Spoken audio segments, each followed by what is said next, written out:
Matmat! Matmat! Huwag niyong ililibing si Matmat!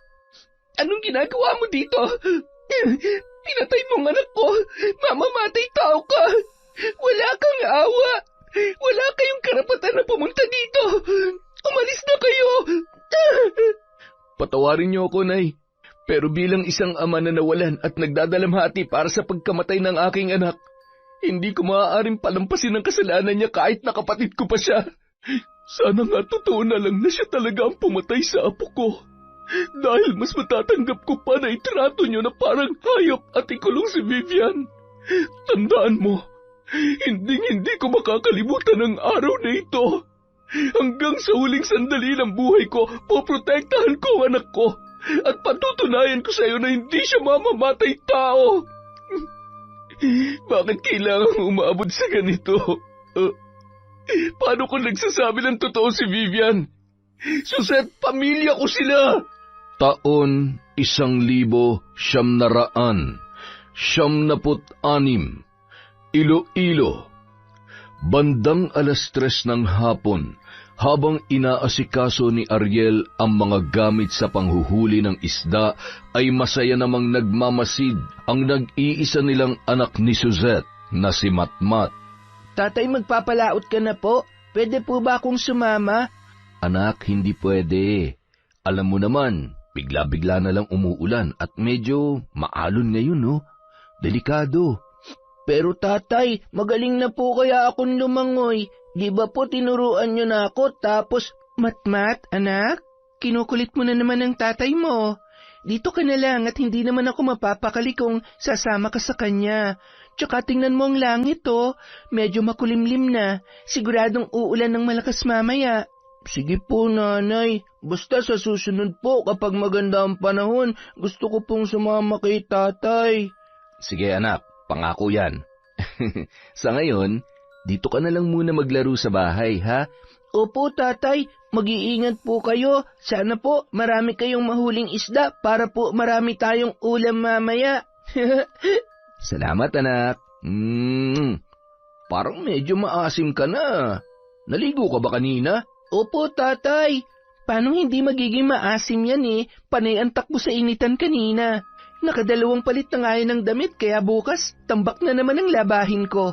O siya, hayaan mo na. Tutulungan na lamang kita maglaba bukas. Alis na ako. Siguradong gagabihin na ako ng uwi nito. Sige na, mag-iingat ka. Habang kumakaway si Ariel sa kanyang anak, nakaupo naman yun sa mahabang upuan at bahagyang nakasimangot. Oh, bakit ganyan ang itsura mo? Mamimiss ko po si tatay. Mamimiss ka dyan. Babalik din naman yun kaagad. Pwede po bang pumunta kina Lola? Mabuti pa matulog ka muna. Paggising mo, nandito ng tatay Ariel mo. Sinabi ko naman sa'yo na ayoko nagpupunta ka doon nang hindi mo ako kasama. O kaya ang tatay mo. Baka mamaya kung ano pa makita mo ron at matutunan mo. Tsaka ayoko rin na masyado kang maging malapit sa tita Vivian mo na may saltik. Nanay, mabait po kaya si Lola, lalo na po si tita Vivian. Inaalagaan niya po ako na maayos kapag nandun ako. Nakikipaglaro po siya sa akin at masayang-masaya po siya kapag nandun ako sa kanila. Ay, ang kulit-kulit mo naman. Matulog ka na. At saka walang tao dito. May pupuntahan saglit si nanay. May bibilhin ako sa sentro. E di, sasama na lang po ako sa inyo. Ay nako, hindi ka na naman nakikinig at hindi ka na naman marunong pagsabihan. Kapag hindi ka tumigil, mapapalo na talaga kita. Huwag na po kayong magalit, nanay. Sige po, matutulog na po ako. Ay, sorry kung napagtaasan ka ng boses ni nanay. Alam mo namang ayaw ko nang makulit at matigas ang ulo. Hindi ba? Sige na, matulog ka na. Habang nakahiga si Matmat, nagmamadali namang nagpalit ng damit si Suzette at nag-ayos ng kanyang sarili. Paulit-ulit pang tiningnan ang kanyang muka at damit sa harap ng salamin. Siniguro niya munang tulog na ang kanyang anak bago tuluyang umalis sa kanilang bahay. Nang marinig ni Matmat ang pagsara ng kanilang pinto, dahan-dahan niyang iminulat ang kanyang mga mata. Nakaalis na si nanay. Mamaya pa naman yun uuwi. Pupunta muna ako kay Lola. Maglalaro kami ni Tita Vivian. O Baka nagluto ng merienda yun si Lola. Nakayapak na dumaan sa maliit na awang ng kanilang kusina si Matmat. Yari sa kawayan at anahaw ang buong kabahayan. Mababakas sa itsura nito ang simpleng pamumuhay na meron ang mag-anak. Pagkatapos tumungo yun sa harap ng kanilang bahay at kinuha ang kanyang tsinelas at inilagay sa kanyang kamay. Pumapalakpak pa yun at bumuelo sabay takbo ng mabilis na animoy nakikipag-unahan. Hingal na dumating ang bata sa bahay ng kanyang lola. Ay naku, Apo, bakit ka tumatakbo? Pawis ka na naman. Nasaan ang tatay mo? Kasama mo ba? Wala po si tatay, Lola. Manghuhuli po ng isda. Si nanay po umalis, kaya dito na lang po muna ako. Ay siya, pumunta ka sa kusina at nagprito ko ng saging. Tapos tawagin mo ang tita mo sa kwarto at nagkukulong na naman. Umiiyak at nagwawala na naman kanina. Ay, baka po na naginip na naman ng halimaw. Teka lang po pupuntahan ko po muna siya. Agad na tumungo si Matmat sa pinto ng kwarto kung saan naroon ang kanyang tita Vivian at sumunod naman ang kanyang lola Beth. Tita, nandito po ako. Pwede niyo po ba akong sabayan magmerienda? Matmat? Nandiyan si Matmat. Biglang gumuhit ang magandang ngiti sa mukha ng dalaga at agad na binuksan ang kanyang pintuan at mahigpit na niyakap ang pamangkin. Agad naman niyaya yon ni Matmat sa kusina at sabay silang kumain ng merienda habang masayang nagtatawanan. Tita, pwede niyo po ba akong samahan maglaro? Masaya namang tumango si Vivian at nagmamadaling inubos ang pritong saging na natitira sa pinggan. Masaya naman si Lola Beth na pinagmamasdan ang kanyang dalagang anak at apo nung mga oras na yon. Maya-maya, lumabas na ang magtiya at naglakad-lakad sa harapan ng bahay. Huwag kayo masyadong lalayo, ha? Baka umulan. Takot ang tita mo sa kulog at kidlat. Opo, Lola. Tita Vivian, tayo na po. Punta po tayo dun sa may ilog. Maganda po dun. May bahay-bahayan po ron. Tara! Agad na tumakbo si Matmat at natataranta naman na sumunod si Vivian. Matmat, huwag mo akong iwan. May halimaw. Matmat, tigil. Matmat! Hahabulin pa sana niya ang kanyang pamangkin nang bigla namang kumulog at sinabayan pa yon ng sunod-sunod na pagkidlat. Huwag! Tulungan niyo ako!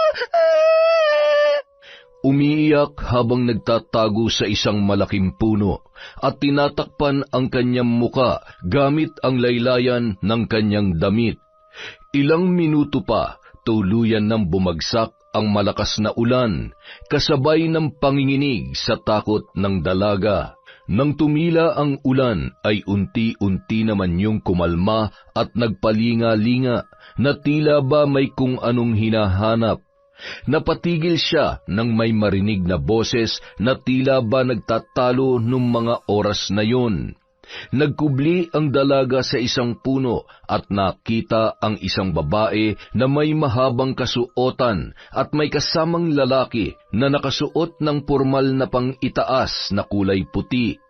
Nakita niya na kapwa umiiyak ang mga yon, ngunit hindi naging malinaw ang buong pag-uusap dahil sa muling pagbuhos ng malakas na ulan. Puno ng pagtataka ang muka ng dalaga nang makita ang pagyayakapan at mapupusok na mga halik na pinagsaluhan ng babae at lalaking kanyang nakita. Bakas sa muka ang pagkabahala at magkasamang patakbong umalis ang dalawa. Malandi! Susumbong ko! Malandi! Bastos sila! Nasaan si Matmat? Nasaan na siya? Hindi siya pwedeng pumunta sa ilog. May mga halimaw doon. Sasaktan nila si Matmat. Kahit nanginginig sa lamig, patakbo niyang tinungo ang ilog na noon ay malakas ang pagragasa ng tubig. Napalingon siya sa lumang kubo at nakaramdam ng takot nang maalala ang masalimuot na pinagdaanan sa lugar na yon. Isang dekada na ang nakalipas nang pagsamantalahan siya ng isang grupo ng kalalakihan. Dahil sa pananakot ng mga yon na siya ay papatayin at ang kanyang ina, ay lalo lamang lumala ang kanyang kalagayan at sakit sa kaisipan. Matmat, nasan ka na? Uwi na tayo. May halimaw dito, Matmat. Huwag ka na magtago. Matmat, labas ka na dyan. Lalamig na ako. Uwi na tayo, Matmat. Gagalit na si nanay. Matmat! Tumungo yun malapit sa may kubo at nakita niya ang isang tsinelas na natitiyak niya na kay Matmat. Nanginginig ang kamay na pinulot niya yon at hinawakan ang kulay pulang likido sa may haligi at upuan. Dugo? Bakit may dugo? Matmat! Hindi! Tulong! Matmat! Mula sa malayo, dala ang isang malaking payong. Napatakbo si Lola Beth nang marinig ang pagpupumalahaw ni Vivian. Vivian, anak? Ano nangyari? Bakit may dugo ang mga kamay mo? Nasaan si Matmat? Nasaan ang pamangkin mo? Ano ba nangyari? Sinaktan mo ba siya? Hindi ko sinaktan si Matmat. Hindi! Patuloy sa pagwawala at tumatanggi ang dalaga. Nanginginig at paulit-ulit lamang na umiiling hanggang sa tumakbo na yon papauwi. Diyos ko, nasaan ang apo ko? Ano na nangyari sa kanya? Bandang 5:00 ng hapon, basang-basa na rin ang damit ni Lola Beth na noon ay napapaluhang umupo sa kanilang balkonahe. Ilang sandali lamang ay dumating si Suzette na noon ay basang-basa na rin ang damit. Nay, nakita niyo ba si Matmat? Pumunta ba siya dito? Suzette, nawawala si Matmat. Kanina magkasama sila ni Vivian na umalis tapos... Ano? Bakit mo hinayaang sumama ang anak ko sa baliw na yon? Ano ginawa niya kay Matmat? Saan niya dinala ang anak ko? Huminahon ka. Hindi naman natin alam kung ano nangyari. Mas makabubuti kung humingi tayo ng tulong para mahanap agad yung bata. Baka naligaw lang siya sa gubat o naglaro siya sa may ilog at... Huwag naman sana. Kapag may nangyari masama sa anak ko, hindi ko kayo mapapatawad, lalong-lalo na ang anak mong baliw. Nasaan siya? Nasaan si Vivian? Agad yung pumasok sa loob ng kabahayan at sinugod ang wala sa tamang kaisipan na si Vivian. Nasaan ang anak ko, baliw? Anong ginawa mo sa kanya, ha? Malindi! Alis! Ikaw ang masama! Ikaw! Halimaw! Anong pinagsasasabi mo? Siraulo ka talaga. Itong tatandaan mo, hindi kita mapapatawad kapag may nangyari masama sa anak ko. Mapapatay kita. Tama na. Hindi ako makakapayag na may manakit pa sa anak ko. Hindi ka pwedeng basta na lamang mambintang. Pamilya tayo at sa pagkakataong ito, kailangan na natin kumilos para makita ang apo ko. Siguruhin niyo lang na makikita at ligtas ang anak ko. Dahil patawarin ako ng Diyos. Pagbabayarin ko ang Vivian na yan, isinusumpa ko sa iyo.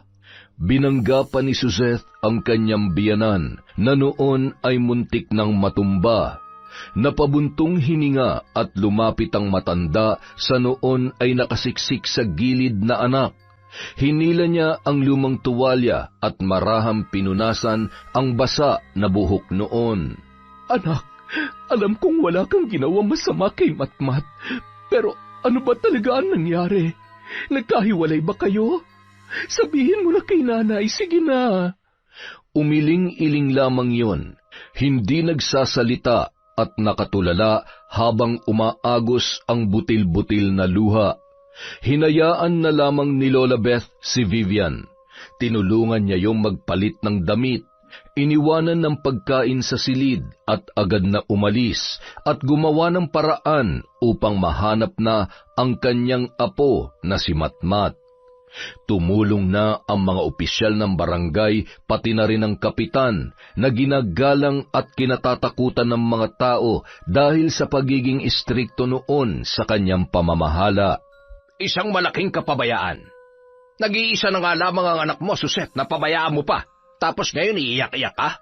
Gabi na at malakas ang ulan.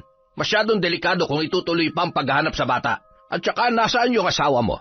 Baka naman magkasama lang sila. Pumalaot po si Ariel, Kapitan. Kaya imposible magkasama sila. Tulog siya nung iniwanan ko sa bahay para bumili sa sentro. Pagdating ko, wala na siya. Si Vivian ang kasama niya at may kutob ako na may alam siya kung nasaan o ano man ang nangyari sa anak ko. Nagmamakaawa ako. Tulungan niyo ako mahanap ang anak ko. Mahal na mahal ni Vivian ang pamangkin niya. Kaya kahit anong mangyari, hindi niya magagawang ipahamak si Matmat. Talaga ba, Nay? Paano ka nakakasiguro? Alam mo naman ang kondisyon ng anak mo. Huwag mo na siyang pagtakpan sa kasalanan niya. Kahit sabihin niyo yan kay Ariel, hindi siya maniniwala. Habang naninikluhod si Suzette, ay dumating naman si Ariel, na noon ay gulat na gulat kung bakit maraming tao sa kanilang bahay.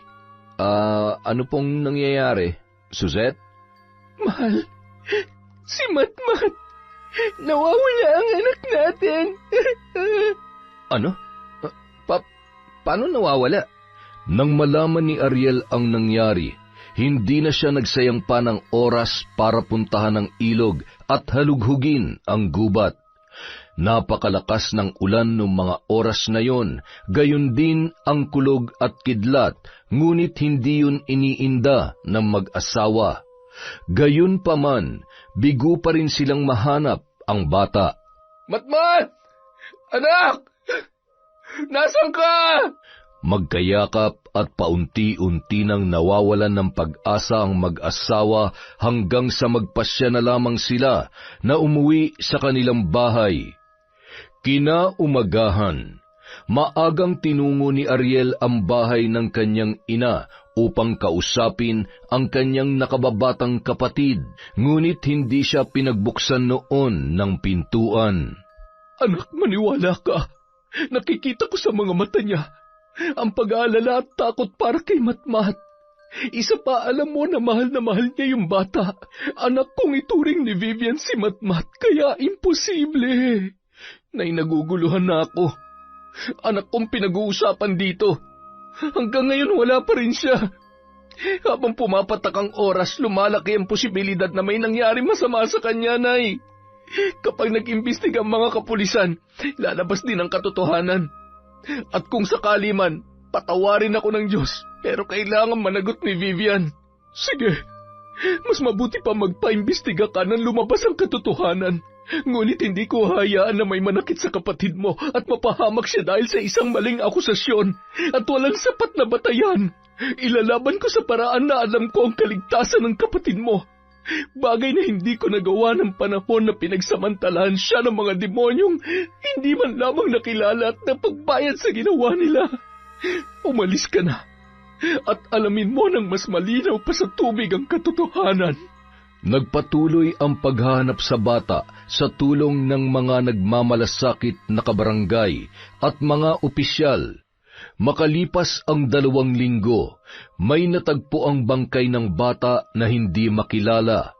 Dahil naagnas na ang laman at katawan noon, natagpuan niyong naipit sa batuhang bahagi ng ilog. Hindi na bago ang ganoong pangyayari, lalo na't maraming nabibiktima ang ilog sa tuwing rumaragasa ang ulan. Ngunit nanindigan si Suzette sa paniniwalang may kinalaman si Vivian sa pagkamatay ng kanyang anak. Nung araw ding yon, agad na inilibing ang bangkay. Marami ang nakidalamhati sa mag-asawa. Habang tinatabunan ang kabaong ng bata, ay siya naman pagdating ni na Vivian at Lola Beth. Matmat! Huwag niyo inilibing si Matmat! Anong ginagawa mo dito? Pinatay mo ang anak ko. Mamamatay tao ka. Wala kang awa. Wala kayong karapatan na pumunta dito. Umalis na kayo. Nay, sige na ho. Umalis na lang po kayo ni Vivian.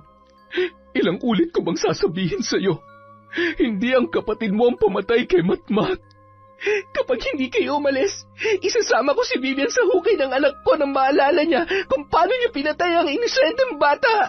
Wala nang nagawa pa ang mag-ina na noon ay hindi mapigilan ang pagluha. Matmat! Nanay, hindi iiwan si Matmat! Halika na, anak. Huwag ka mag-alala. Babalik na lang tayo dito, ha? Para makapagpaalam tayo sa kanya. Tumahan ka na. Samantala, Matmat, anak ko. Mahal na mahal ka ni nanay. Mahal na mahal kita, Matmat.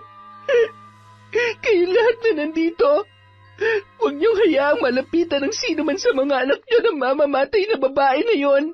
Huwag niyong hayaan na danasin niyo ang sakit na nararamdaman ko. Ang sakit na mawala ng anak.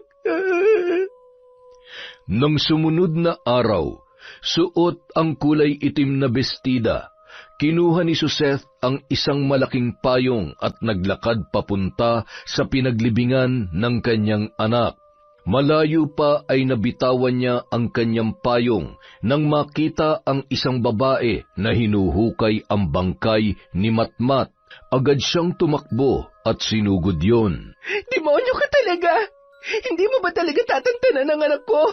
Patahimikin mo na siya at ikaw pagbabayaran mo to. Gagawin ko lahat para managot ka sa lahat ng kasamaang ginawa mo. Hindi totoo yan! Hindi totoo! Hindi totoo! Hindi mo maamin sa sarili mo na mamamatay tao ka, na pinatay mo ang anak ko. Pwes paulit-ulit ko yung ipapaalala sa'yo. Nagtatakbo papalayo si Vivian at nang makarating siya sa kanilang bahay ay agad yung nagtungo sa kanyang silid at humagulhol. Diyos ko, ano nangyari sa'yo, anak? Saan ka ba nagpunta? Bakit ang dami mong putik at basang-basa ka? Hindi ko pinatay si Matmat. Hindi po, nanay. Shh! Alam ko, anak. Mas makabubuti kung dito ka na lamang muna sa bahay. Mainit ka sa mata ng mga taga rito hanggat hindi natin natutukoy kung sino ang totoong pumatay sa pamangkin mo. Hindi ka ligtas. Ikaw ang sisisihin nila dahil sa Suseth na yon. Pilit kong inuunawa na nasaktan siya sa pagkawala ng kanyang anak. Ngunit hindi ko maintindihan kung bakit ipinagpipilitan niyang pinatay mo si Matmat. Hindi man lamang ba sumagi sa isip niya na posibleng nalunod yung bata? Hindi nalunod si Matmat. May dugo sa upuan na hawakan ko, Nay. Hindi nalunod si Matmat. Sugat siya. Hindi ko siya pinatay, Nanay. Hindi. Sa kabilang banda, nanginginig ang kamay sa lamig at galit habang hawak ang tasa na may lamang mainit na tubig na iniabot ni Ariel sa kanyang asawa. Mahal, ako nang humihingi ng tawad sa nagawa ng kapatid ko sa anak natin. Naiintindihan ko kung ano man ang magiging desisyon mo. Kung gusto mong panagutin si Vivian sa ginawa niya kay Matmat, gusto kong malaman mo na ramdam ko kung gaano kasakit. Mahal na mahal kong anak natin. Nagsisisi ako na hindi ko siya isinama nung araw na yun. Sana buhay pa siya. Sana kasama pa rin natin siya ngayon. Pero huwag ka mag-alala. Magkasama nating harapin to. Magiging panatag lamang ang kalooban ko. Kung matitiyak ko na wala nang magiging biktima pang kapatid mo. Kung wala nang magulang na magdadalamhati sa pagkamatay ng kanilang anak. Naiintindihan kita, mahal. Kung yan ang gusto mo at ikapapanatag ng loob mo, susuportahan kita basta ipangako mo lang sa akin na lalaban ka. Malalampasan natin to. Kailangan mong kumain at matulog. Nawalan ako ng anak. Hindi ko nakakayanin na mawalan pa ng asawa. Kinaumagahan, sa pilitang kinuha si Vivian ng mga opisyal ng barangay kasama ang iba pang mga kalalakihan sa baryong yun. Hindi niyo pwedeng gawin sa kanya to. Wala siyang kasalanan.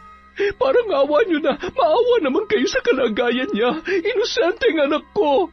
Pasensya na, pero bilang kapitan ng baryong ito, obligasyon ko na protektahan ang mga naninirahan dito, lalo na ang kapakanan ng mga bata. Magulang ka rin, kaya dapat naiintindihan mo kung bakit kailangan nating gawin to. Pasalamat ka at anumang oras ay matadalaw mo ang anak mo at hindi na ipapaabot ang kasong ito sa panlalawigan. Sige na, ikulong na ang babaeng yan at siguruhing hindi makakatakas. Umiiyak at nanikluhod si Lola Beth sa harap ng kanilang kapitan. Nakikiusap po ako. Hayaan niyo na lamang siya magkulong sa silid niya, kesa naman ilayo niyo siya sa akin. Ginagawa ko lamang kung anong nararapat para sa nakararami. Sige na, dakpin at ikulong niyo na ang babaeng yan. Sandali lang. Maawa na kayo sa anak ko. Vivian, anak ka. Nay, tulong, nanay! Kahit anong pagpupumiglas ay wala nang nagawa pa ang matandang babae para sa kanyang pinakamamahal na anak. Ariel, talaga bang hahayaan mo na lamang na gawin nila yan sa kapatid mo? Patawarin niyo ako, Nay. Pero bilang isang ama na nawalan at nagdadalamhati para sa pagkamatay ng anak niya, hindi ko mapapalampas ang kasalanan ni Vivian, kahit kapatid ko pa siya. Sana nga'y totoo na lang na siya talaga ang pumatay sa apo ko. Dahil mas matatanggap ko pa na itrato niyo na parang hayop at ikulong si Vivian. Tandaan mo, hindi ko makakalimutan ang araw na ito. Hanggang sa huling sandali ng buhay ko, poprotektahan ko ang anak ko at patutunayan ko sa iyo na hindi siya mamamatay tao. Hindi niyo kami madadala sa kadramahan at pagpapaawa niyo. Halika na, Ariel. Pagbabayaran niyo lahat ng ito. Magsisisi kayong lahat. Vivian, anak ko. Nang gabi ring yun, nagtungo si Lola Beth sa lugar kung saan nakakulong ang kanyang anak. Isang makipot na silid na may kalawanging rehas. Nakagapos ang mga kamay at paa. Nakita niya rin ang mga sugat sa katawan dahil sa ginawa ng mga tao sa dalaga nung sapilitan niyong hinuli. Nay, ilabas niyo ako dito. Ayoko dito, Nay. Madilim. Tatakot po ako, Nanay. Konting tiis lang, anak ko. Gagawa ng paraan si Nanay. Gagawin kong lahat para makalabas ka rito at lilinisin ko ang pangalan mo. Hindi ako titigil hanggat hindi natin napagbabayad ang totoong salarin sa lahat ng ito. Pinapangako ko yan, anak. Umusog ka dito kay Nanay. Kailangan mong kumain at magpalakas. Tatagan mo ang loob mo, ha?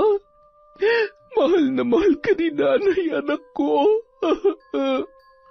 Matapos pakainin yon, pinahiran niya ng basang tela ang muka ni Vivian na noon ay maraming galos at patuloy pa rin ang pagpatak ng butil-butil na luha. Mababakas ang takot na nararamdaman ng dalaga noong mga oras na yon.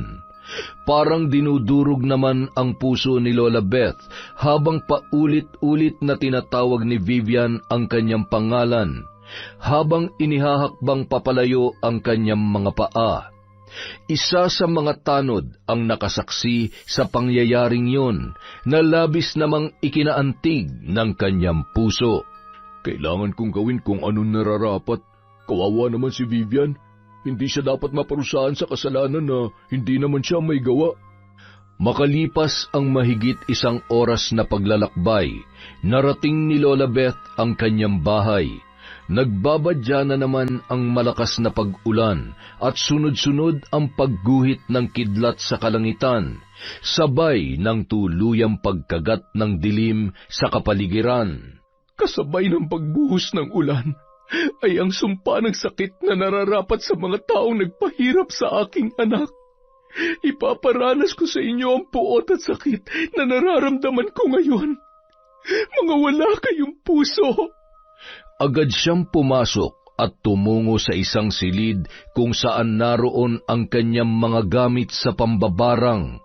Matagal na siyang may alam sa paggamit ng itim na kapangyarihan. Kaalaman na minana niya pa sa kanyang ina.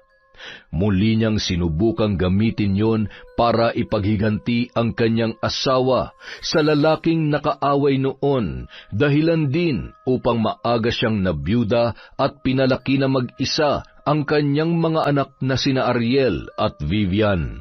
Sa kabila ng kanyang kaalaman ay wala siyang nagawa upang protektahan si Vivian nang halayin yon ng isang grupo na hanggang sa kasalukuyan ay hindi pa rin natutukoy kung sino. Agad na kinuha ni Lola Beth ang isang kaban na naglalaman ng mga gamit sa pambabarang. Inilabas niya isa-isa ang mga yon at inilatag sa sahig. Tumayo muna siya at sinigurong nakasara ang bawat bintana at pinto ng bahay bago sinimulan ang sagradong ritual. Ipaparamdam ko sa inyo kung gaano kahirap at kasakit ang magmakaawa na wala ni isang nais makinig at tumulong. Babalutin ko ng bawat pangamba ang lahat ng mga taong nanood lamang habang naninikluhod ako sa hayop na kapitan na yon. At ang mga walang pusong nanakit sa kanya, hinusgahan at trinato siya na parang hayop na maaari nilang ikulong sa maruming kulungan na yon. Sinindihan ng matanda ang mga kandilang kulay pula. Pagkatapos ay hinawakan ang aklat at nag-usal ng mga kahindik-hindik at paulit-ulit na salita. Isang luma at may kalakihang garapon na may kung ano-anong mga bagay at ibinabad na patay na insekto ang nasa loob noon. Maya-maya, hinila niya mula sa tagiliran ang isang maliit na tapayan at inilagay yon sa kanyang harapan. Pinatakan niya yon ng langis na nagmumula sa loob ng garapon at binuksan ang isang telang sisidlan na may lamang matatalim at matatalas na bagay. Naroon ang iba't ibang alambre na may nakatusok na mga insekto, alupihan, uod, linta at bulate. Dahil sa kalumaan ng alambre ay mababakas na ang karupukan dahil sa dami ng kalawang. Nakangising kinuha ni Lola Beth ang isang maliit na kutsilyo at idinampi sa kanyang palad at itinapat sa tapayan. Kasabay ng pagpatak ng dugo ay ang pagsambit ng mga sumpa. Sa aking taglay na kapangyarihan, at ang nakalalasong dugo na magdudulot ng sakit sa sino mang makakagat ng mga insekto na lulusob sa inyong mga tahanan. Aking mga alagad, parusahan ang dapat parusahan hanggang sa sila ay magmakaawa at lumuha ng dugo. Mabagabag nawa ang kanilang mahimbing na pagkakatulog at bigyan ng walang katapusang pangamba para sa kani-kanilang mga buhay. Ang taong walang pagsisisi at awa para sa aking anak ay tuluyang maglalaho.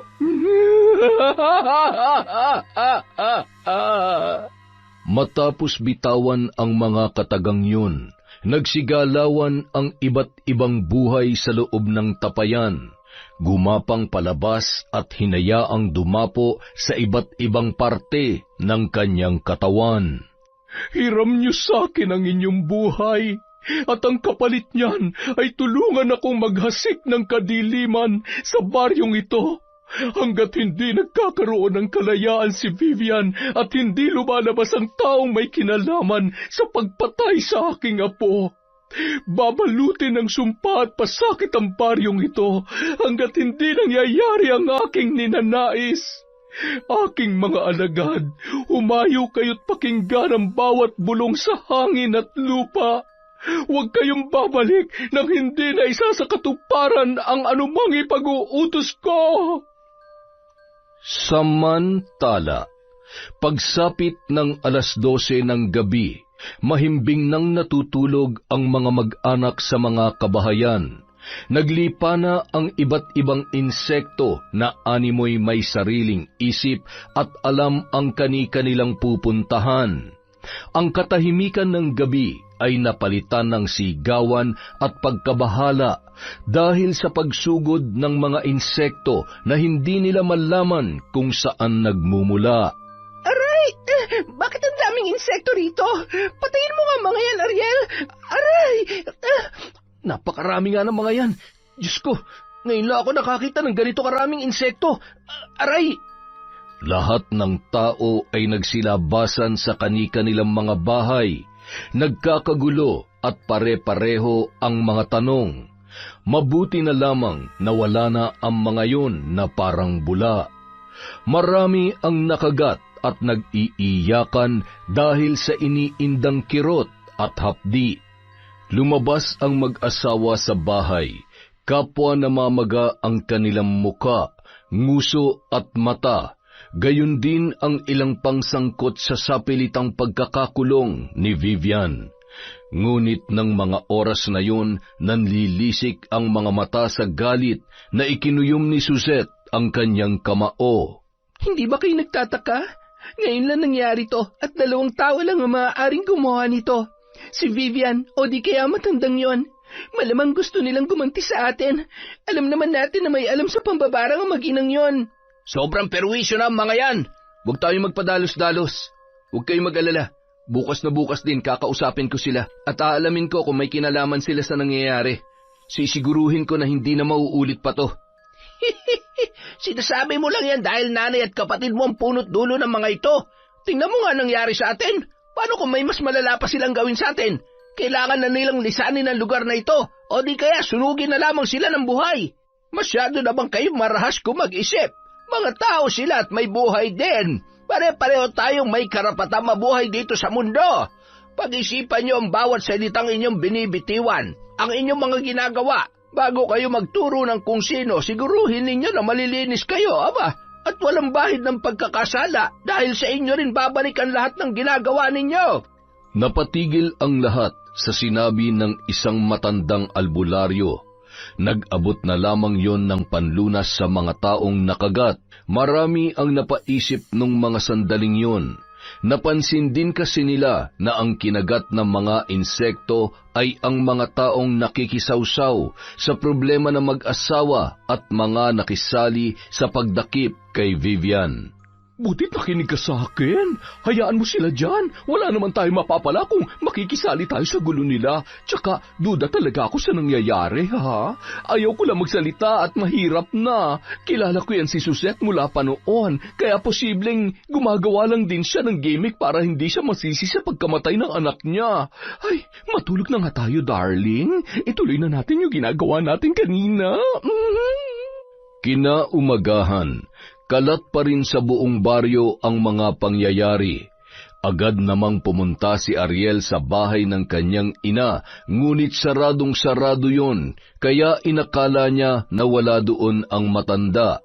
Sunod niyang pinuntahan si Vivian sa kulungan. Nadatnan niya yon na natutulog. Nung mga oras na yon, nakaramdam siya ng awa, ngunit nang maalala niya ang kanyang anak, ay napapailing na lamang siya. Dahan-dahang minulat ni Vivian ang kanyang mga mata at gumuhit ang ngiti nang makita ang kanyang nakatatandang kapatid. Kuya, ano nangyari sa mukha mo? Ang pangit mo na, kuya. Ay, pwede ba sagutin mo na lang ang itatanong ko sa iyo, Vivian? Nahihirapan at naguguluhan na ako sa mga nangyayari. Huwag kang magalit sa akin, kuya. Tulungan mo ako. Ayaw ko dito. Gusto ko nang umuwi. Nakita ko siya. May kasama siyang lalaki sa gubat. Tapos... Hindi ko alam na pupunta ka rin pala dito. Ano na naman bang sinasabi ng baliw na yan?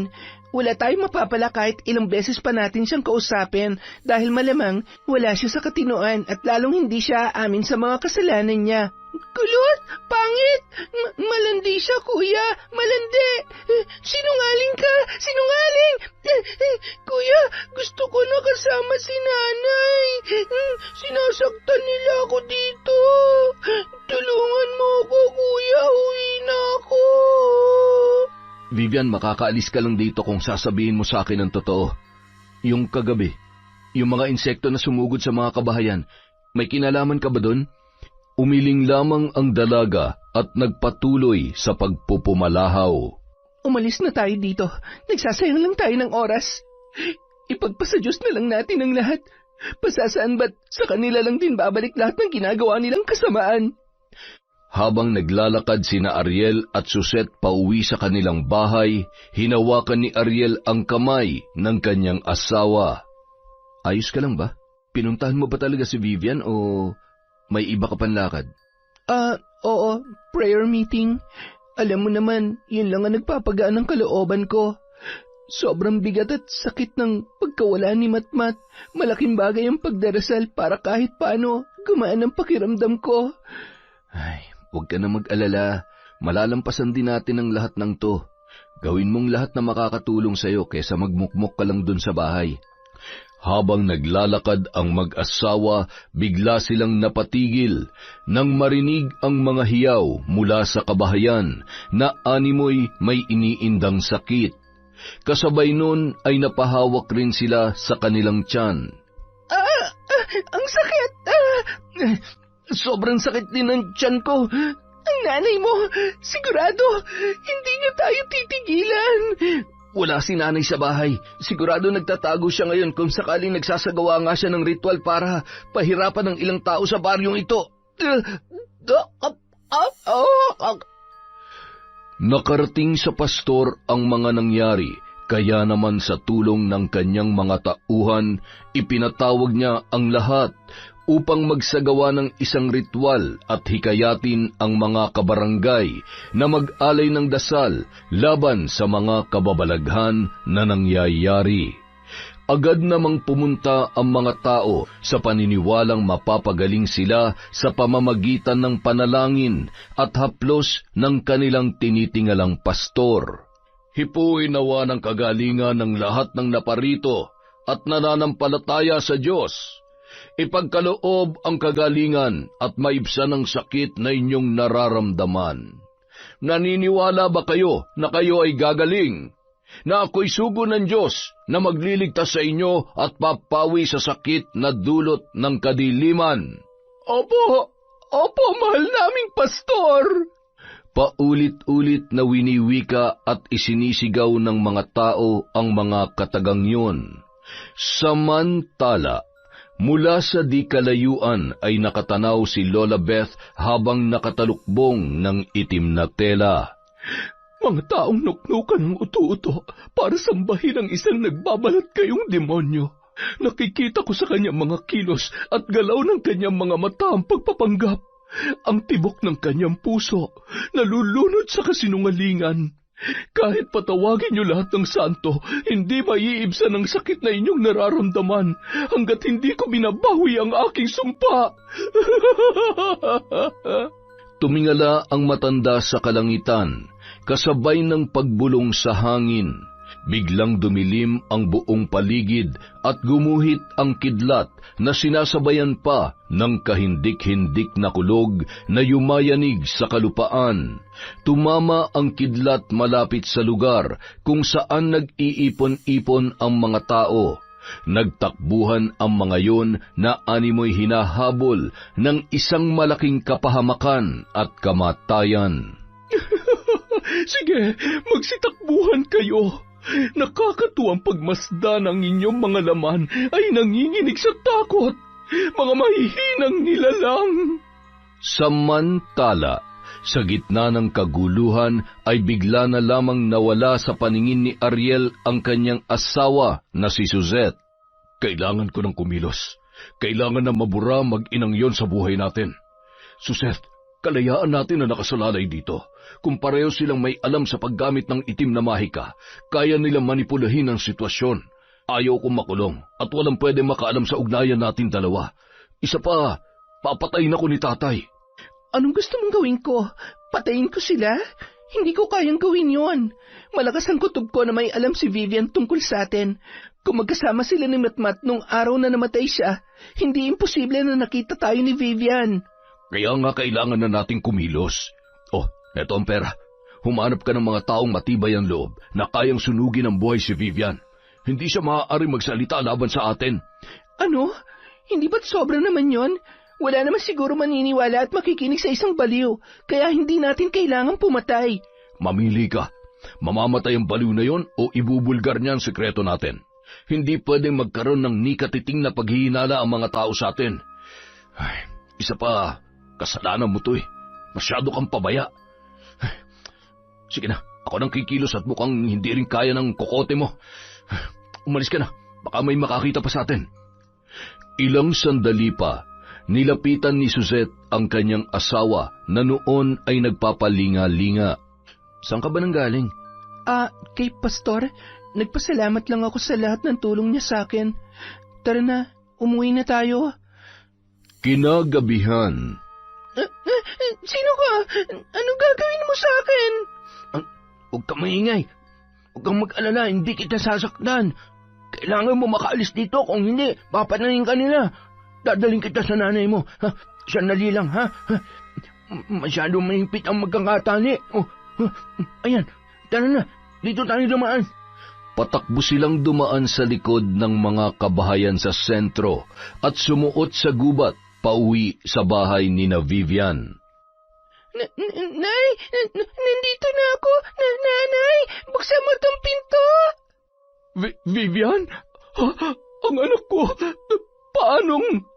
Mahigpit niyang niyakap ang kanyang pinakamamahal na anak at nagmamadali silang pumasok sa loob ng bahay. Aalis na ho ako. Hindi na ho ligtas ang lugar na ino sa inyo. Kung kinakailangan niyong umalis, magtago sa bundok, gawin po ninyo. Hindi ho sila titigil hanggat hindi nila kayo napapatahimik. Anong alam mo? Alam mo ba kung sino may pakana ng lahat ng ito? Hindi ko po nakita kung sino sa kanilang dalawa mismong nakapatay sa bata, pero si Suzette at si Pastor po ang nakita ko sa... Mga mambabarang! Lumabas kayo dyan kung ayaw ninyo masunog ang bahay ninyo! Nariyan na sila at posibleng marami pang susunod dito. Dito na ho tayo sa likod dumaan. Tutulungan ko po kayo makatawid sa kabilang baryo. Nagmamadaling kinuha ni Lola Beth ang isang kahon at kusang loob namang binitbit ni Vivian ang tapayan na nasisiguro niyang kakailanganin ng kanyang ina. Malaya silang nakatakas ng gabing yun at buong akala ng mga tao ay nagawa nilang sunugin ang mag-ina sa loob ng kanilang bahay dahil sa narinig nilang paghiyaw na animoy nasusunog ng buhay. Maraming salamat sa iyo, Tino. Tatanuin kong malaking utang na loob ang pagligtas at pagtulong mo sa amin. Ngayong alam ko na ang katotohanan, hindi na nila matatakasan ang ginawa nilang kasalanan. Wala silang kasing sama. Nagawa pa nilang pasakitan ng aking anak para hugasan ang kanilang mga maruruming kamay. Walang anuman ho, Aling Beth. Vivian, gusto ko man ho kayong samahan pero mukhang kailangan ko na hong bumalik. Baka ho kasi mapansin nila na... Hindi maaari. Siguradong aalamin nila kung sino nagpatakas kay Vivian. Baka kung ano pang mangyari sa iyo. Babalik tayo kapag maayos ng lahat dahil hindi naman tayo dapat tumatakbo at nagtatago. Ay, may isang tao po akong pwedeng mahinga ng tulong. Tara na ho. Ramdam man ang pagod dahil sa layo ng kanilang nilakad ay nakarating din sila sa bayan at sumakay ng tricycle papunta sa isang baryo kung saan nakatira ang matalik na kaibigan ni Tino. Malugod naman silang pinatuloy noon at naghanda pa ng kanilang makakain.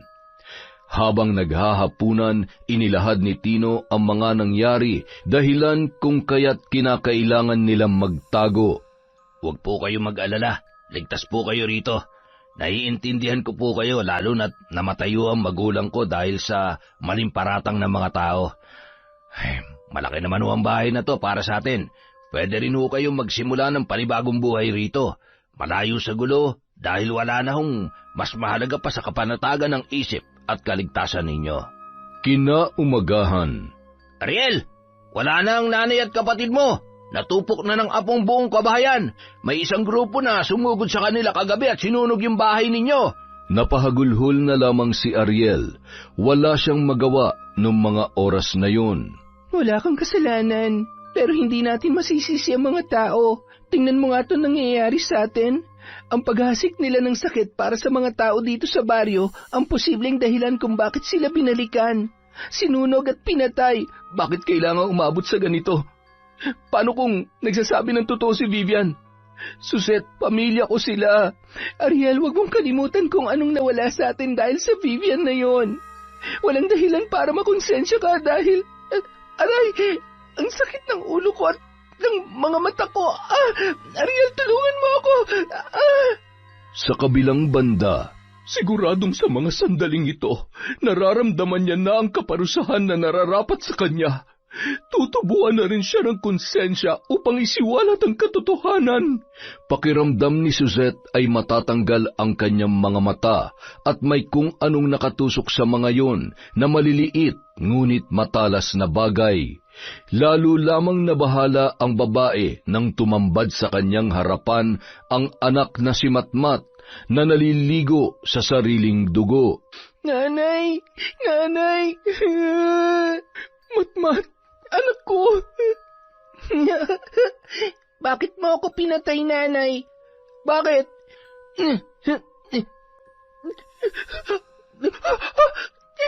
Hindi totoo yan, Matmat! Anak! Mahal, ano nangyayari sa'yo? Suzette, kumalma ka! Hindi ko na kaya. Diyan ka lang, huwag mo ako sasundan. Kailangan ko nang ayusin ang lahat ng ito. Papatayin niya ako. Suzette, ano ba nangyayari? Ha? Nung araw ding yon, natagpuan na lamang ni Suzette ang kanyang sarili sa police station upang magbigay ng statement. Pinatay ko siya. Pinatay ko ang sarili kong anak. Nagulat si Ariel nang malaman niya ang ginawa ng kanyang asawa, kaya naman nagmamadali niyang pinuntahan yon sa kulungan. Totoo ba? Totoo ba na ikaw ang pamatay sa kanya? Suzette, anong kasalanan ng bata?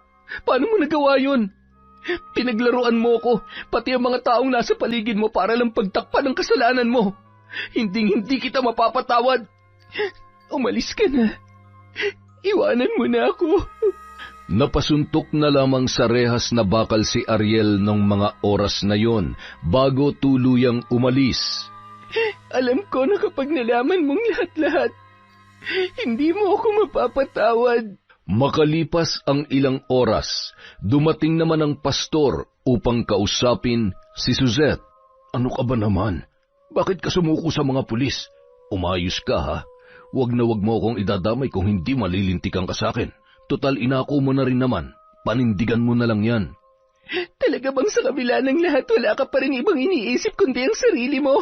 Hindi ka man lang ba talaga nakukonsensya? Masyado mo lang pinapalala ang sitwasyon. Tapos na to eh. Wala na yung mga salot na pwede magpahamak sa atin tapos malalaman ko na... Ay, napakahina talaga ng kokote mo kahit kailan. Oo na, kaya nga naging sunod-sunuran ako sa iyo, hindi ba? Pero anong mararamdaman mo kapag nalaman mo na ikaw ang pumatay sa sarili mong anak? Ha? Ano? Teka nga muna.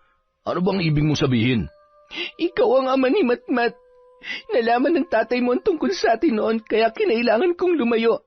Sabi niya hindi ako nararapat sa iyo, kaya labag man sa kalooban ko, tinanggap ko si Ariel sa buhay ko. Kahit alam ko na nagdadalang tao na ako noon at ikaw ang totoong mahal ko. O bakit ngayon mo lang sinabi sa akin to? Nangyari na mga nangyari. Isa pa, tama lang yun dahil sa mga panahong yun, natitiyak kong hindi pa ako handa. Isa pa, masaya na ako sa pagiging pastor at wala akong planong... Wala ka man lang ni katiting na pagsisisi. Anong klaseng tao ka, ha? Anong klase kang tao? Sana sinabi ko na lang sa kanila na hindi ako, kundi ikaw. Huwag mong sasagarin ang pasensya ko. Itikom mo yung bibig mo at huwag na huwag kang gagawa ng kahit anong makakasira sa reputasyon ko. Naintindihan mo? At saka, baka nakakalimutan mo kung gaano ko kamahal ng mga tao. Kaya kahit anong sabihin mo, walang makikinig at maniniwala sa isang hampas lupang katulad mo. Wala ka namang kwenta eh. Maliban sa napapakinabangan ko yung katawan mo, sino ka ba? Ha? Wala na. Tingnan mo nga yung itsura mo. Nakakadiri ka. Malamang hindi lang yan ang abutin mo sa biyanan mo mambabarang. Hayop ka! Wala kang kasing sama! Nang gabi ring yun, matapos kumain ng hapunan ay agad na sumama ang pakiramdam ni Suzette. Humiga siya sa loob ng selda na may sapin lamang na manipis na lumang karton. Hinawakan niya ang kanyang dibdib at pilit na nilulunok ang kanyang laway. Pakiramdam niya natutuyuan na siya ng lalamunan. Muling sumagi sa kanyang isip ang huling sandali ng kanyang anak. Buti naman at sinipot mo ako ngayon. Ilang araw na akong nananabik na makita at makasama ka, Suzette. Nanay, anong ginagawa niyo dito? Bakit kanya isusumbong ko kayo? Abat, lintik na bata to ah. Wag! Anong ginawa mo? Nanay...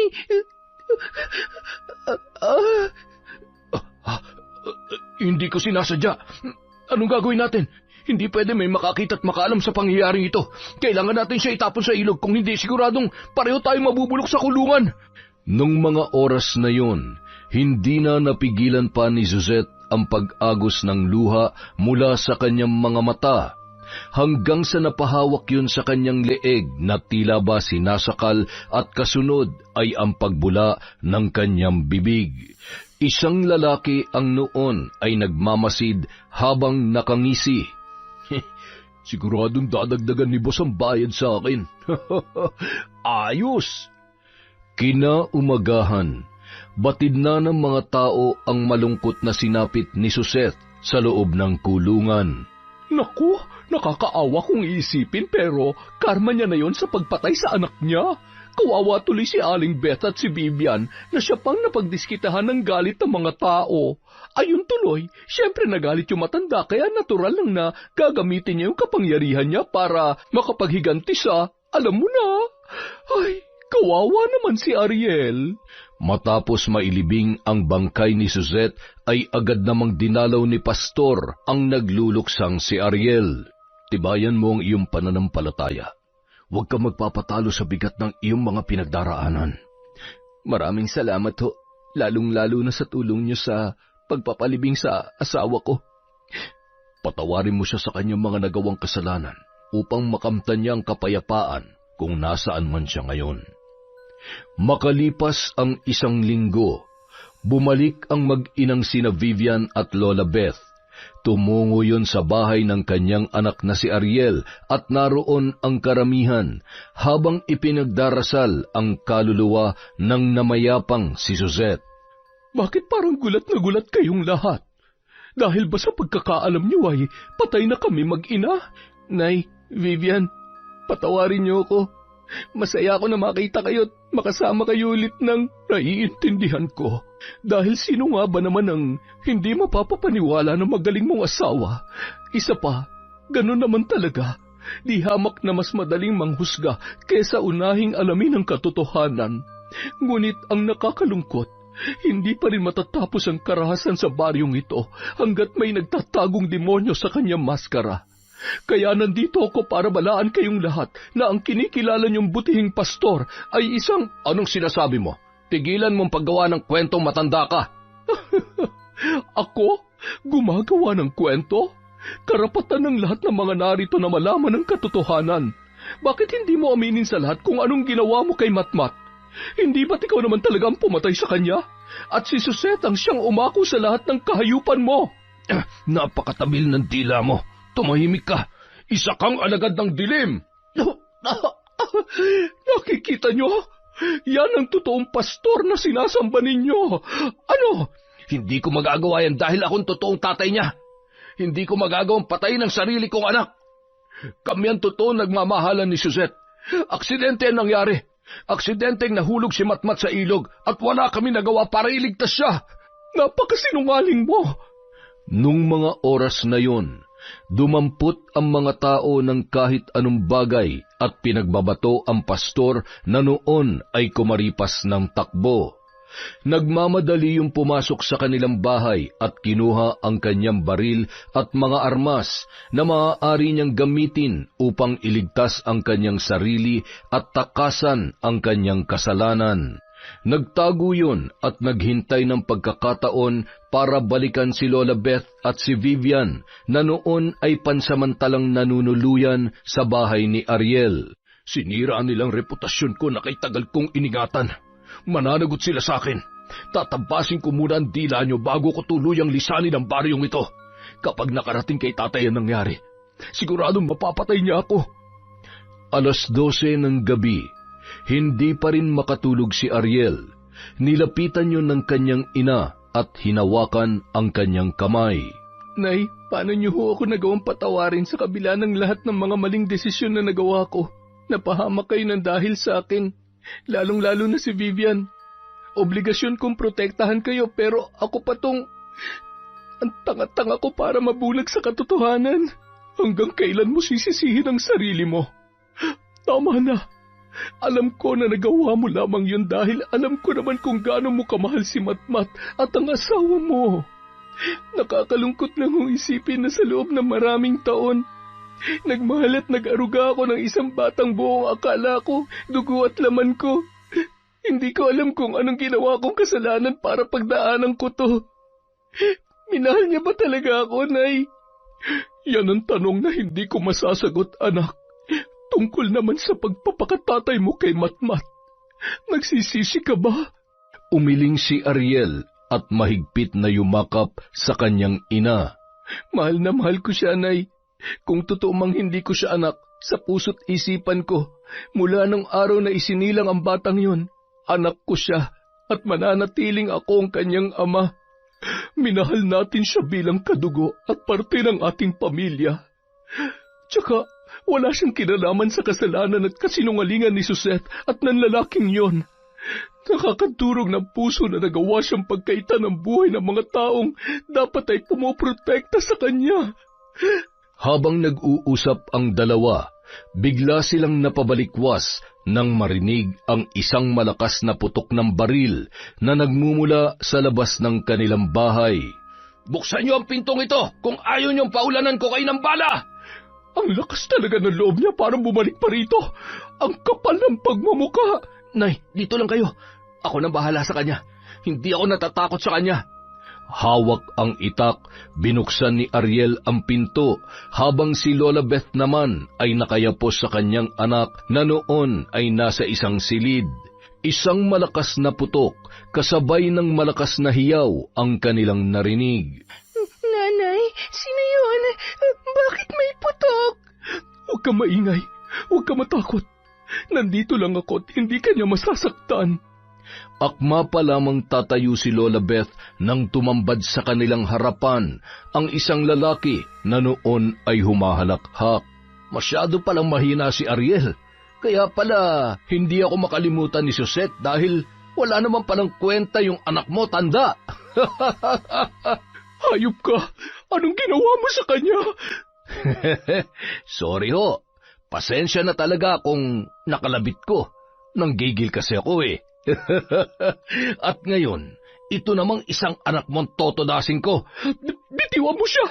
Huwag mo siya sasaktan kung ayaw mong... Sa tingin mo natatakot ako sa'yo? Anong gagawin mo?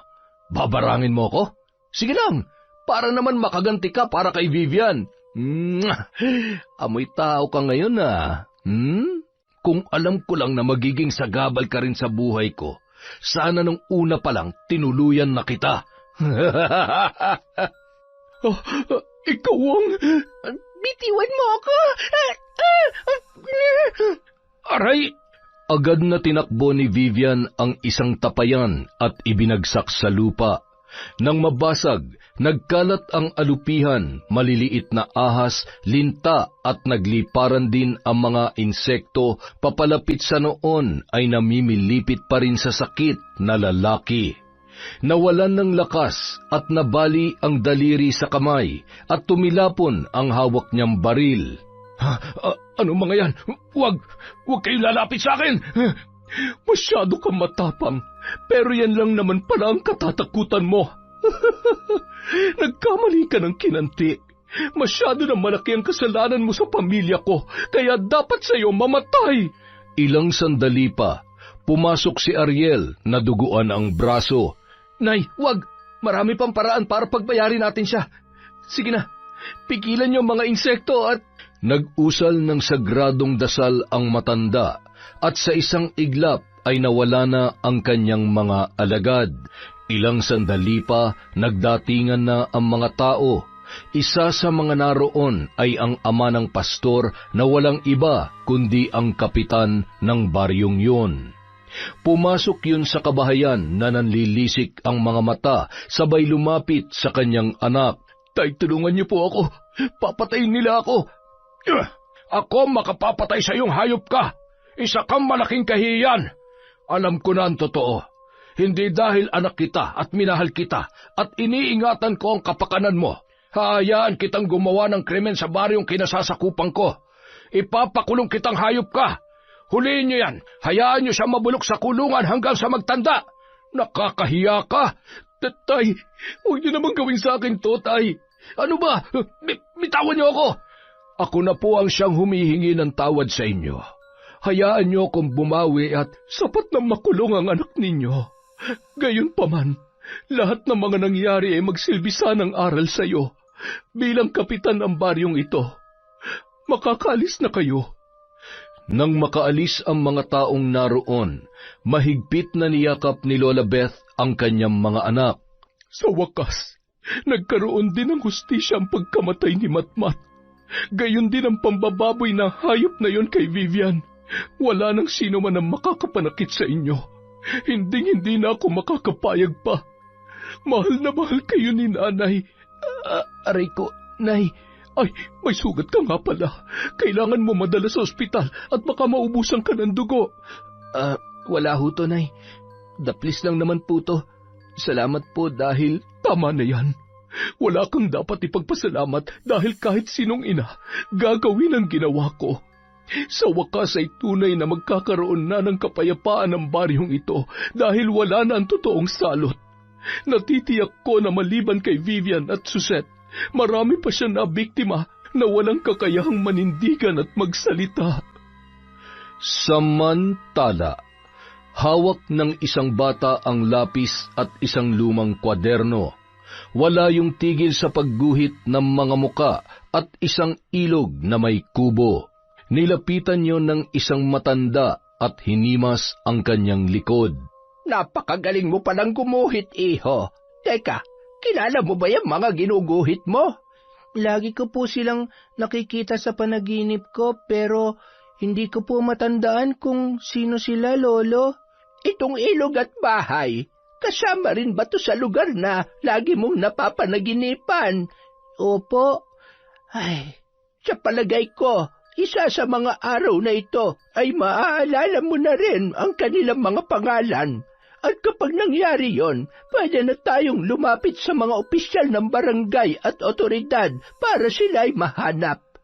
Ay, kawawa naman ang batang ito. Sana'y gumaling na siya. Siguradong hinahanap na rin siya ng kanyang mga magulang. Akmasa ng tatayo ang matandang lalaki nang biglang napahawak sa ulo ang bata. Ang sakit! Aray ko! Nung mga oras na yun, unti-unting nanumbalik ang lahat sa kanyang alaala. Ayoko! Sasaktan niya ako, Lolo! Kailangan ko si Tatay! Dali niyo po ako kay Tatay ko! Naalala mo na ang lahat? Diyos ko mahabagin! Huwag ka nang umiyak! Bukas na bukas din, luluwas tayo! Posibleng dahil sa malakas na ulan ay tinangay ka ng tubig papunta sa lukluk na baryong ito. Magkikita na ulit kayo ng tatay mo. Hahanapin natin siya, ha? Mahigpit na yumakap ang bata habang humahagulhol. Ramdam ng matanda ang takot at pangungulila noon para sa kanyang totoong mga magulang. Kung ano man ang totoong nangyari sa kanyang nakaraan, sana'y maging maayos ang kahihinatnan sa oras na makabalik siya sa pamilya niya. Napakabata niya pa para sapitin ang ganitong uri ng sitwasyon. Isang araw. Tao po! Dito po ba ang bahay ni Ariel? Oo. Dito nga. Ako ang nanay niya. May nakuha ho kasi kaming report mula sa Karatig Lalawigan. May isa ho kasing bata na natagpuan doon ilang buwan na nakalilipas. Ang kasong ito ay tugma sa kaso ng pagkamatay ng apo ninyo at malugod ho naming pinapaabot na posible ho nabuhay pa siya. Ano? Paanong? Ano hong nangyayari dito? Nay, bakit po may pulis? Huwag ka na maraming tanong. Kailangan nating umalis ngayon. Kailangan nating puntahan ang apo ko. Buhay si Matmat. Hindi siyang bangkay na inilibing niyo noon.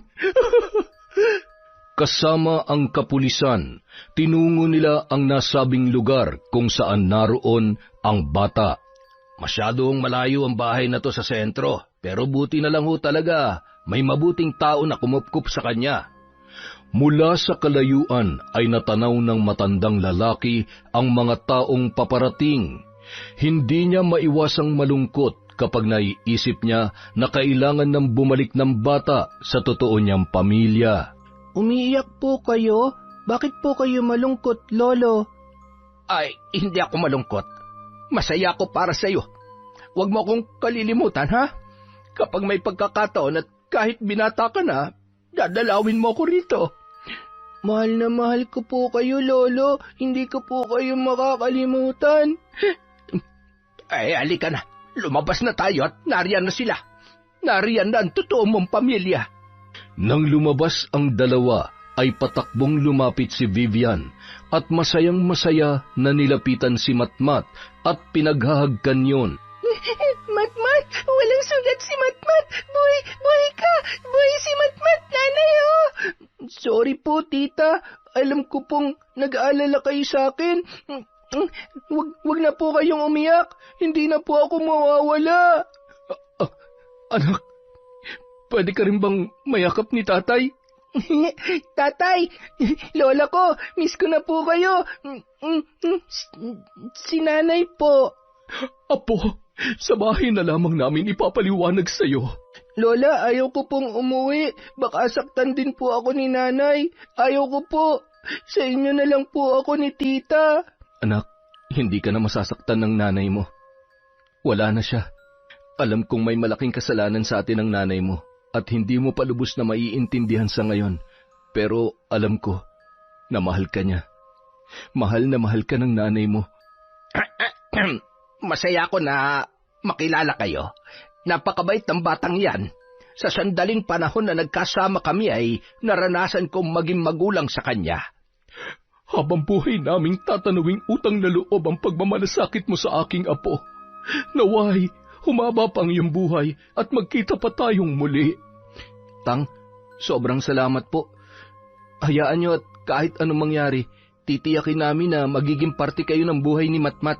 Lolo, pwede po bang sumama muna kayo sa amin para alam niyo rin po kung saan ako nakatira?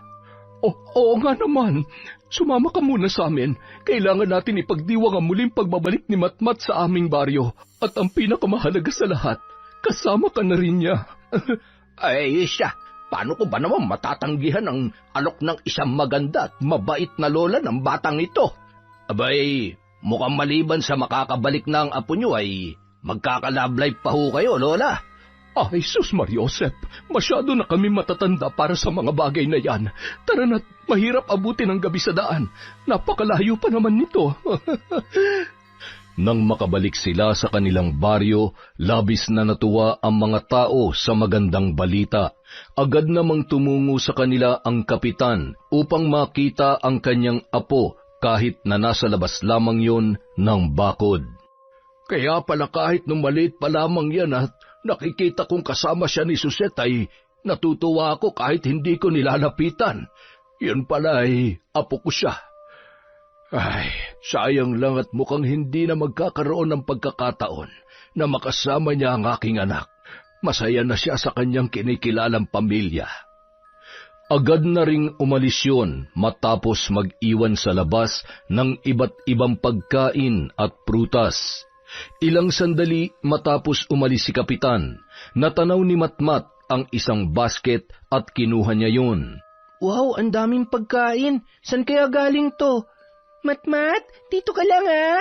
At tita, tingnan niyo po. Pinagtulungan ng magtita na ipasok yun sa bahay.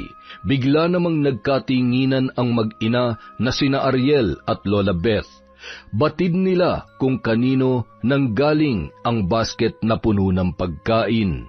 Maaaring nahihiya lamang siya dahil sa ginawa ng anak niya. Hayaan mo na.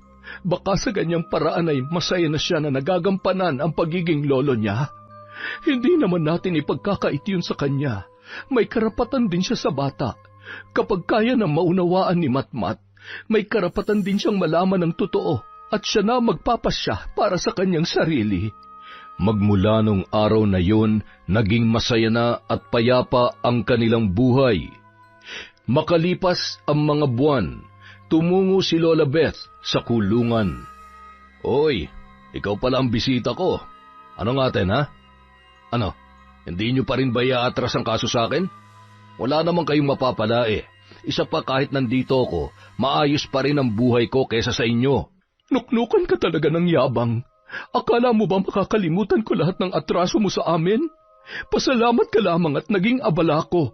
Gawin mo kahit anong gusto mo, tanda. Hindi mo na ako matatakot. Ngayon pa ba? Siya nga pala. Balita ako, buhay pa pala yung anak ko Lintik na yan.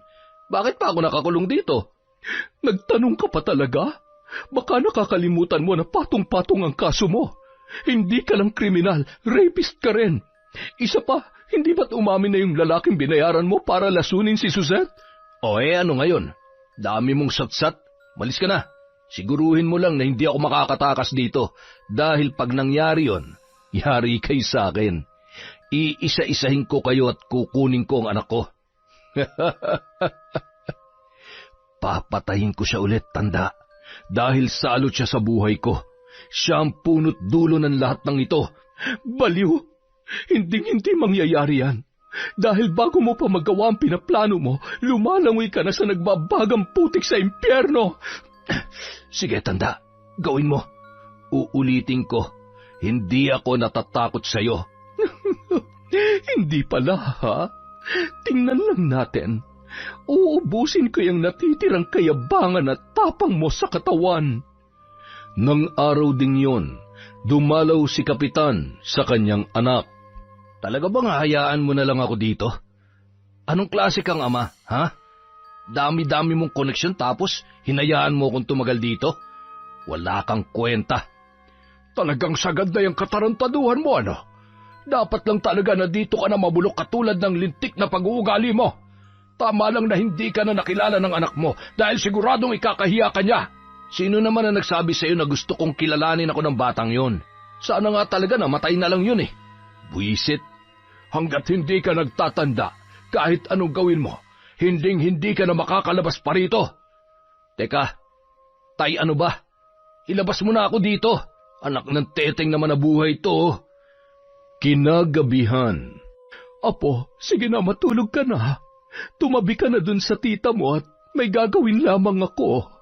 Agad namang sumunod ang bata sa sinabi ng kanyang Lola Beth. Yumakap pa yon sa kanyang tita Vivian na noon ay tulog na. Samantala si Ariel naman ay nasa laot nung mga sandaling yon. Matapos isara ang pinto, nagsindi ng kandila ang matanda at nag-usal ng sagradong dasal habang hawak ang kanyang aklat. Ilang sandali pa, naglitawan ang ilang insekto at bulati sa sahig. Dinampot yon ni Lola Beth at ibinulong kung ano ang dapat nilang gawin. Sa kabilang banda, nagwawala ang kinikilalang pastor sa loob ng maraming taon. Hawak ang ulo ay inuuntog niya yun sa pader. Napatigil yon nang may maramdamang matalas na mga paa ng insekto sa kanyang ilong at tainga. Gayon din ang pag-agos ng kanyang dugo. May mga lumabas na tipaklong sa kanyang ilong at naglaglagan yon sa sahig. Pagkatapos, sumakit naman ang kanyang tiyan at napaduwal, kasabay ng paglabas ng napakaraming bulate mula sa kanyang bibig, gayon din ng napakabahong putik. Talaga bang papatayin ako ng mambabarang na yon? Hindi pwede, hindi maaari. Napaupo yun sa sahig hanggang sa naramdaman na umiinit ang pribadong bahagi ng kanyang katawan na tila ba sinisilaban. Napalundag yon at tinanggal ang salawal bago nagsisigaw. Nang tingnan niya yon ay mistulang binuhusan ng kumukulong tubig. Habang nakatayo, bigla yung natumba nang maramdaman niya na may sumaksak sa kanyang paa at sa likod na bahagi ng kanyang tuhod. Sige, patay mo na ako! Gawin mo na! 3 gabi pa ang lumipas, nagpaulit-ulit lang ang pangyayaring yon, hanggang sa isang tanghali habang kumakain gamit ang tinidor, kinitil noon ang sarili niyang buhay.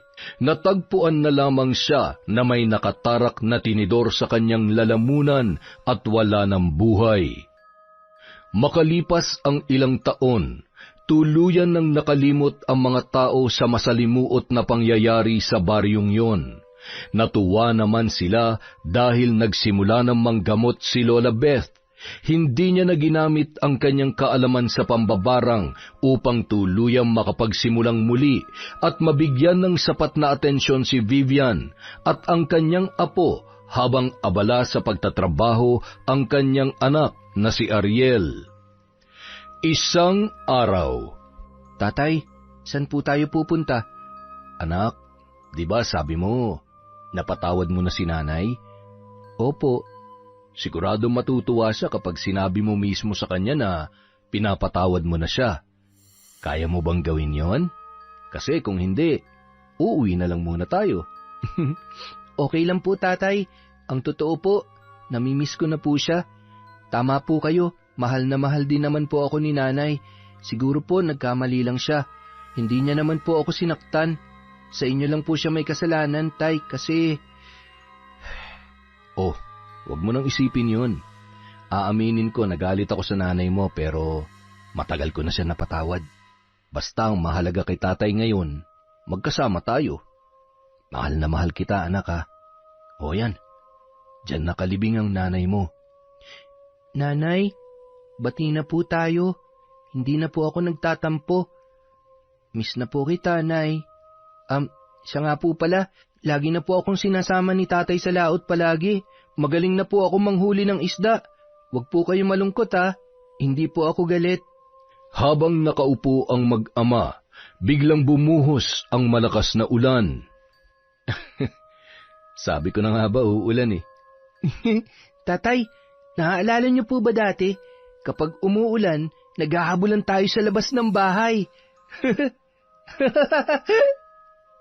Napangiti na lamang si Ariel habang nakatingin sa mata ng kanyang anak. Masaya siya na may magandang ala-ala pa rin na naiwan si Suzette sa kanyang pinakamamahal na anak na si Matmat. Yon! Pasensya na po kayo ngayon mga ka-Enteng, naglilipat lang po ng bahay si Enteng. Medyo magulo at maraming inaasikaso. Pero babawi po tayo sa mga susunod na videos natin. Love po kayo ni Enteng. Maraming salamat po ulit mula sa Kwentong Enteng.